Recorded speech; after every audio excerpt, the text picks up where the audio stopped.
Hello, it's Emma Mills here, and welcome to episode 148 of MiTV, where we are just under 1 week away from this lockdown ending, which we are celebrating in this office. I know we're about to enter into tears, but I'm not interested in all of that. Just things are going to be opening, a bit more normality resuming, so we're all for that. And in this week's episode, I'm going to talk about if you aren't specific about what you are going to do when in your calendar, then your business is not going to perform as well. You are not going to perform as well. You're going to feel in a state of unfocus, fuzziness, if that's the word for it. You might be thinking, how on earth are you doing another episode about calendars? Last week I talked about how your calendar is really telling about what your focus is. This week I'm just going to talk about how you should be in charge of what you are doing when. And you might think, well, I book stuff in and I meet people when I want to, or you might think you are in charge, but I'm just going to highlight a few things where I think a lot of clients that we speak to, business owners, aren't necessarily in charge. And one of the things that brought this about is we have a client who uses Calendly, as lots of our clients do, and Schedule Once and that kind of thing. And they hadn't gone into and if you don't know what that is, they are calendar scheduling software. And ultimately, it's an easier way for people to book straight in with you. So you can just provide a link and they book in and the appointment's in your calendar. What is really crucial, and a lot of people I think often miss, is that if you're not specific in these pieces of software about what you want to do when, people will be able to book in at any point or time. And we onboarded a new customer recently, and we took a look at their diary, and their calendar was one continuous changing from one thing to another. So it might be a client call followed by a one-to-one with a member of their team, followed by working on the marketing, followed by another client call, and there was literally all these different kinds of calls almost back to back. And I've had a similar thing when I also haven't in my own Calendly, like been fastidious about it. And you can end up having everything all over the place, and it isn't the most productive way for you to deal with things. So, and what I mean by that is, now in Emma's diary, I will always take new discovery calls, so like calls with new prospects, clients, unpicking how we can help best between 3 and 5:30 in the afternoon. That is my slot that we book calls into. In the morning, so kind of like 10:30 till 12, that is where I will do any like focusing on marketing, working on my academy, any project-based stuff that I want to do. That's a slot when we will work on that. We'll always have a client meeting here, and not a client meeting, sorry, a staff meeting even, in between 12 and 1. So we pick these time slots, and one, I know what's ahead of me in the day, which obviously your calendar's crucial for that, but two, if you have intermittent like new inquiry calls, customer calls, all scattered throughout the day, you're never really going to get to do really good work. And what I mean by that is having consistent interruption of call to call to, you're going to be in a constant state of not flow, of having to jump from one thing to another, getting in a different headspace to speak to a customer, different mind space to speak to a supplier.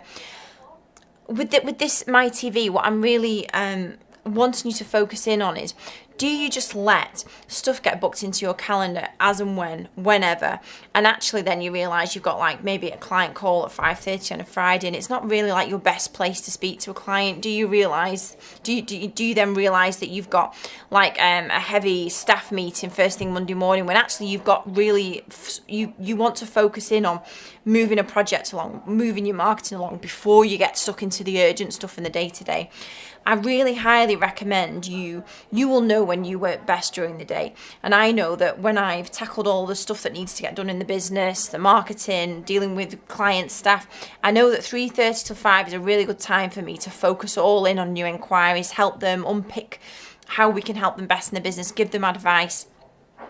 Don't let your calendar be a free-for-all for anybody. The first thing we will do when we ever work with a new client is to say, okay, what things are non-negotiables in the calendar? And sometimes clients will be, well, actually, there is nothing that's non-negotiable. But then we will help work them through. So on a first level, it may be personal things. So, you know, I need to finish at 4 to go and pick my daughter up from school.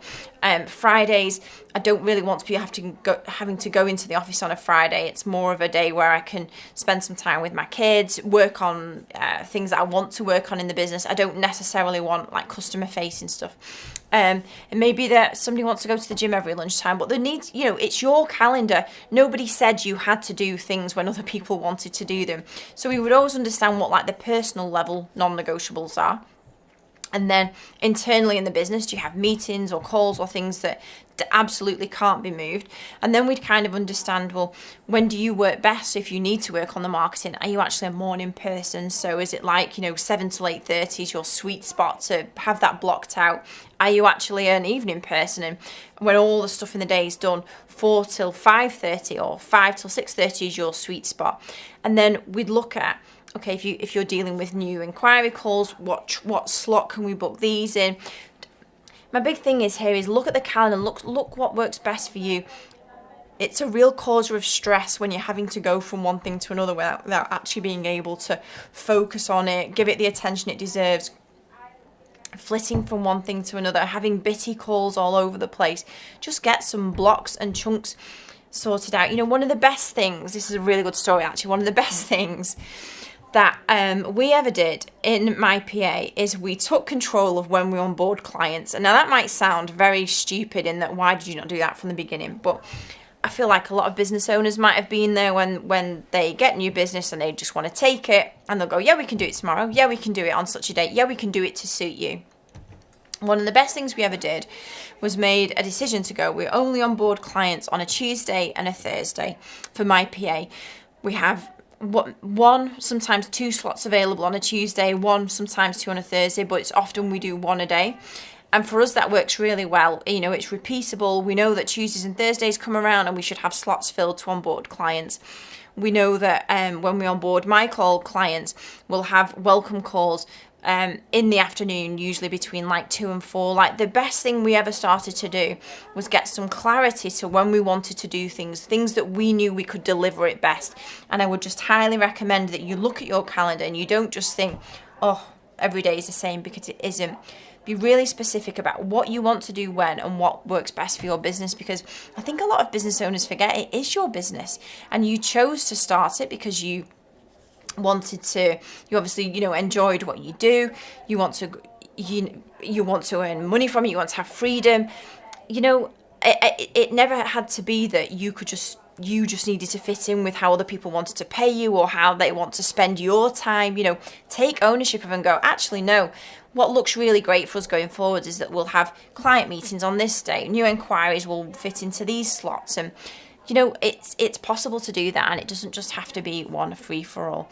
So I hope this episode of MiTV gives you the motivation to, if you haven't already, really take ownership of your diary and start to carve up what a really great week for you would look like, because you know the difference. I know you do, that when you've had a great week and it's been like it's been pragmatic, you've been able to do things at the right pace to get them done and spend the right time on them. You know what that looks like when you get to Friday and like, yeah, this week was a good week. And you know what it's like when you get in there, you're like, oh my God, stop the world. I want to get off because it's been absolutely hectic, and it doesn't always need to be like that.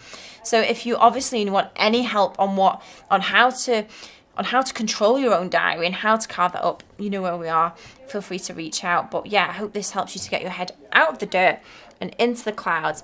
And I will see you next week, hopefully, probably just on the eve of Liberation Day again. And hopefully with a much clearer diary. So I will see you then. Bye-bye.